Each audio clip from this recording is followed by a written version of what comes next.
आप सभी को जय गुरुदेव। आज मैं आपको जॉर्ज पंचम की नाक कहानी के आगे के प्रश्नोत्तर करा रही हूँ। प्रश्न नंबर 7, नाक मान सम्मान व प्रतिष्ठा का द्योतक अर्थात सूचक है। ये बात पूरे व्यंग रचना में किस तरह उभर कर आई है? लिखिए। नाक मान सम्मान और प्रतिष्ठा का द्योतक है अर्थात सूचक है। ये बात पूरी व्यंग रचना में उभर कर आई है। नाक कटना एक मुहावरा है जिसका अर्थ है अपमान होना। जॉर्ज पंचम की मूर्ति की नाक कटना अपने आप में प्रतीकात्मक है। अंग्रेजों को भारत छोड़कर जाना पड़ा। ये उनकी पराजय का सूचक था। स्वतंत्रता का युद्ध जीतने के बाद भी भारतीय अपने खोए स्वाभिमान की तलाश में भटक रहे थे। वह मन से उदास थे और विदेशियों की नाक ऊंची करने के लिए अपने महापुरुषों और देश की जनता को नीचा दिखाने का प्रयास करते रहे। झूठे मान सम्मान और मर्यादा के लिए कोई भी कार्य करने को तैयार रहते थे। प्रश्न नंबर 8, अखबारों ने जिंदा नाक लगने की खबर को किस तरह से प्रस्तुत किया है? अखबारों ने ये खबर छापी कि नाक का मसला हल हो गया है। राजपथ पर इंडिया गेट के पास वाली जॉर्ज पंचम की लाट की नाक लग गई है। प्रश्न नंबर 9, जॉर्ज पंचम की लाट पर किसी भी भारतीय नेता यहाँ तक कि भारतीय बच्चे की नाक फिट न होने की बात से लेखक किस ओर संकेत करना चाहता है?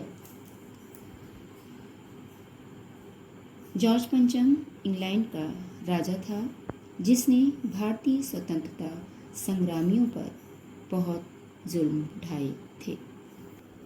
उसकी लाट की नाक टूट गई थी। बहुत ढूंढने पर भी किसी भारतीय महापुरुष या स्वतंत्रता सेनानी की नाक फिट न बैठ सकी।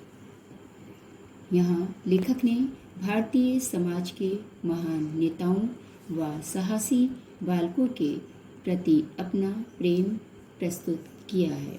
सभी भारतीय जिन्होंने देश की आज़ादी के लिए अपने बलिदान दिए, चाहे वे बूढ़ा हो या जवान हो या फिर बच्चा क्यों ना हो, उनकी मान मर्यादा और इज्जत के समक्ष जॉर्ज पंचम या उसके समतुल्य अर्थात समान किसी अन्य की इज्जत नहीं। इसलिए इनकी नाक जॉर्ज पंचम की नाक से सहस्त्रों गुणा ऊंची है।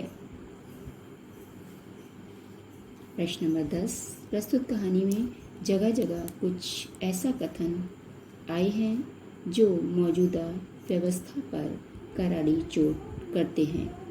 उदाहरण के लिए, फाइलें सब कुछ हजम कर चुकी हैं। सब हुक्कामों ने एक दूसरे की तरफ ताका।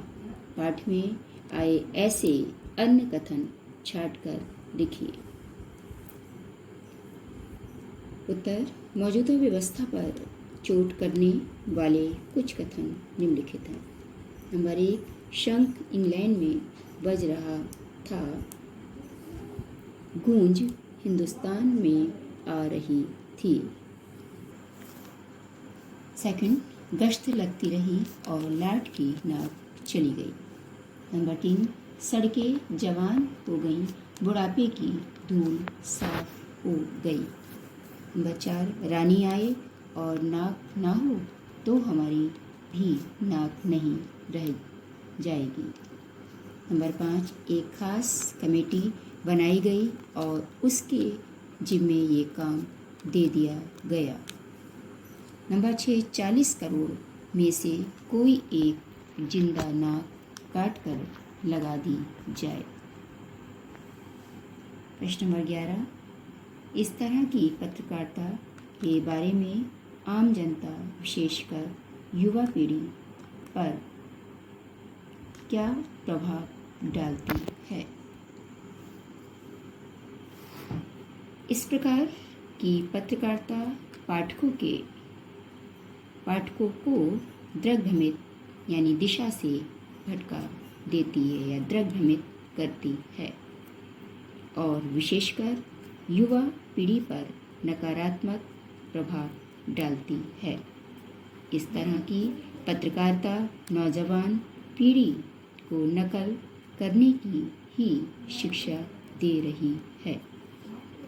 यह पीढ़ी अपने सामाजिक व्यवहार और लक्ष्य को भूल व्यर्थ की सजावट में समय और धन खर्च करने लगती है। राष्ट्र को सही दिशा में चलाने के लिए यह आवश्यक है कि पत्रकारिता का प्रत्येक विषय समस्त नागरिकों के हित में हो न हो कि लोगों को पथभ्रष्ट करने के लिए